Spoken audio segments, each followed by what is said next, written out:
Hi, so I'm in the garage today working on the VW split screen, my other hobby. So this video, wow, I love this video and I put a lot of work into this, really enjoyed making it. So Priscilla didn't think she may ever see Elvis Presley again. And let's see what she goes on to say. I didn't know at that time if it was ever serious. Didn't know if it was serious. Of course, it's Elvis Presley, the king of rock and roll. She couldn't even believe that he was even speaking to her. And she was so young. He was very lonely, and I occupied a lot of his time. I mean, he had an affinity toward me. You know, he had a great care for me.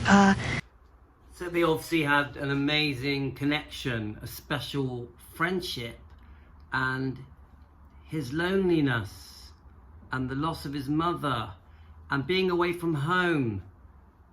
Obviously he was in the army, so he just felt that she had something that could make him feel better, make his daily life improve, and the friendship just became much more than expected.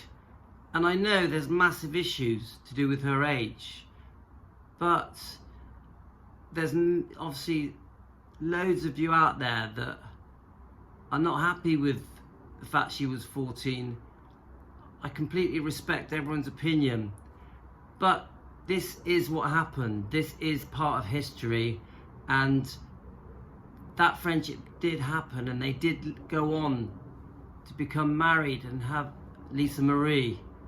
So let's just carry on listening to what she says. I guess after we saw each other for the 8 months that we did, I figured I'd never see him again. Well, of course, she thought she may never see him again. He was a worldwide phenomenon, and probably to Priscilla was bigger than life, larger than life. And so we're all insecure. I completely get that she thought this was never going to happen ever again, that she would never see him again. But what she didn't realise, that Elvis couldn't stop thinking about her, and he 100% was going to carry on this special friendship, and I think love, the connection that they had for each other. And it doesn't matter how many famous people Elvis was with or dated, he liked Priscilla Presley, or Priscilla, and he was going to contact her again. I didn't think I ever would. And then he started calling me. So once that call started, those calls started, and I think letters as well, and I think they were sending each other records that helped their blossoming friendship. And this was the beginning. And kept the relationship going. I think Elvis had a plan. He had something in mind with Priscilla. She was, at the moment, I think, was going to be the one. And he wasn't going to let it go. He wasn't going to let her just disappear into his past. And he was going to pursue this, even if it meant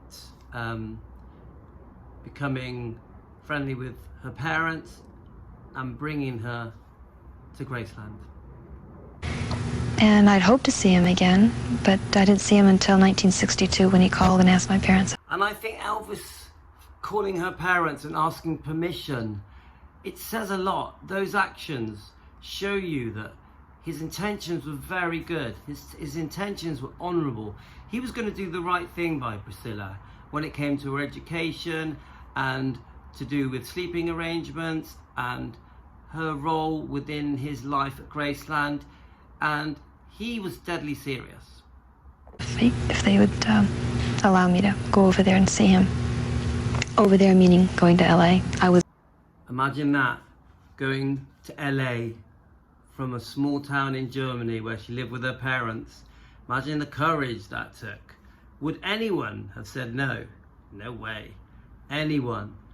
Elvis was worshipped around the world, and she was chosen. she felt that she was the special one and nothing was going to stop her. So then the parents have this massive decision on whether or not to let her go. And Elvis had spoke sincerely to the parents and promised the parents that he would do right by her. And probably they were reluctant at first, but eventually they allowed it because he won them over. They respected him. They looked at him as a son. The friendship grew and they really trusted him. And off she went.